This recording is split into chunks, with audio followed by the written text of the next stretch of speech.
Well, Paul, 8 points from Christmas, 8 goals, none conceded. A Merry Christmas for you and Latics. Yeah, I suppose it will always be probably, it's funny football, isn't it? Because you get 8 points from 12, so I suppose it is a good return if you like. A little bit disappointed we never won one of the 2 games at home, because even if you'd have won one and lost one, you're on 9 points, and another point's vital, isn't it? But maybe people enjoy the fact that we haven't been beaten as well. So within it, yeah, I suppose 8 satisfactory for sure, but we'd like to have done a little bit better. Did you learn a lot about your side over those 4 games? Because of course we had the 7-0, then a couple of 0-0 draws, but then the ground out win down at Northampton. Was that satisfying as a manager? Was that 1-0 just as satisfying as a 7-0? I think the most important thing, and it's always difficult football. Our 4th game was away from home, and 90% of the lads had played every minute of every game, and we had to dig in and work hard at Northampton because, especially in the second half, we got put under pressure without Northampton creating any clear-cut chances. There was a weight of pressure, and it kept our lads very honest in the game, and Dan Burn, Shea Dunkley having to work hard, the full-backs, to make sure we kept a clean sheet and seen the victory. But I'm so pleased with the lads to date. They come in every day, they work so hard. We had quite a turbulent summer, as everyone knows, with players coming and going and leaving and the relegation. And it's really good that we're sitting now, in the cusp of a promotion, hopefully season. A long way to go in that, and a very settled group of players that are pleased with what they're doing. Nick Powell again proving match winner, proving once again how special a player he is. Yeah, listen, I don't really single players out. I think that can be, very naive of managers to do. I think Nick's part of a group, and Nick plays his part very well. But so do the rest of the lads. It's a team effort. It always is. It should be on and off the pitch at football clubs. We're lucky at Wigan, and over the years, Wigan Athletic have had it in an abundance. We've had a lot of good players. Nick Powell is a very good player. He's, as you quite rightly say, one of a number of good players you have here. Confident you can keep your good players. We're entering January now, and obviously speculation turns to the transfer window. It's just football's just becoming a game like that now. I think January can make lads good and bad very restless. Agents will do the same with lads. I think agents have a massive part in the game now. And for agents, lads want to better themselves and different stuff. But that's the way football's gone. For us, and even through the lads, we try and stay very focused. We're here trying to achieve something. If we lose someone along the way, it will be because someone's offered us the right amount of money and the lads chose that he wants to leave. And that's part and parcel of football today. So, hopefully for me, we might add 1 or 2 to what we're doing, and we might keep 100% of the players we've got. If that's the case, then brilliant. If it's not the case, then we'll keep focusing on what we're trying to achieve.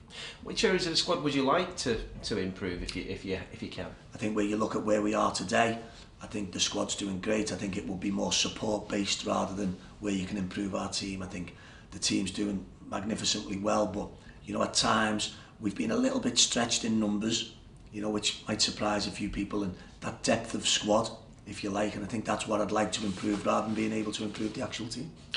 FA Cup up next, the trip down to the South Coast. You've still got friends down there, I'd expect. Yeah. I mean, are you looking forward to that? That's a great game for us as a club. I think it's one, I think people who know we will go and attack. We'll be full strength at Bournemouth on Saturday.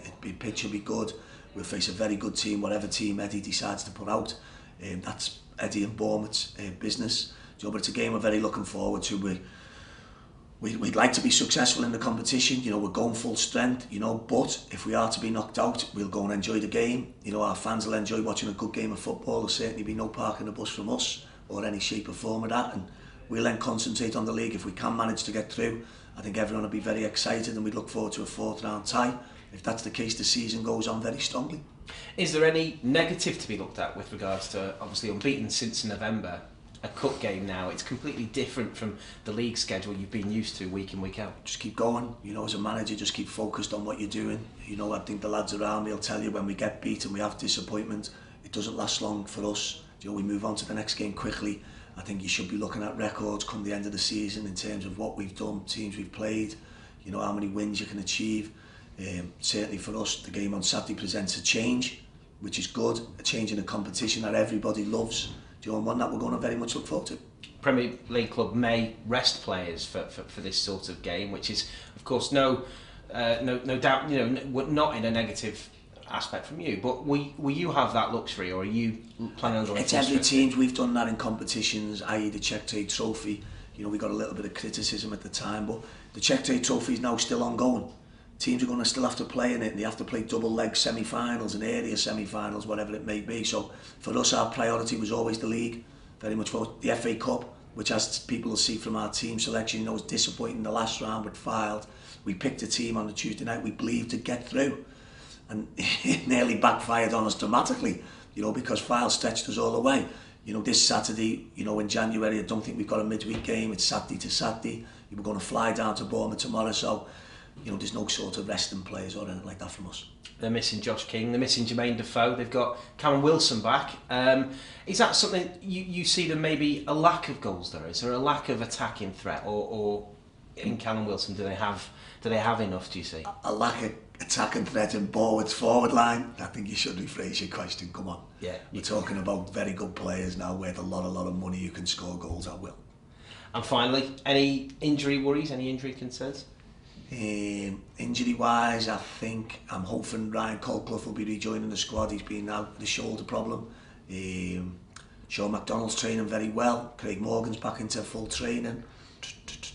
I think that's us. Alex Bruce is struggling with a little back problem. But apart from that, we're good to go. Do you know Eddie Howe? I mean, how well Yeah, I've come across Eddie a few times. He's a really good fella. He's a dead nice fella. He's good company. He's had an exceptional football career. To be one of them young English managers managing in the Premier League's great credit to Eddie. I'm sure he takes well the support staff around him as well. So it's a game we look forward to. I think for people who know football, I think you can more or less guarantee it will be a good game.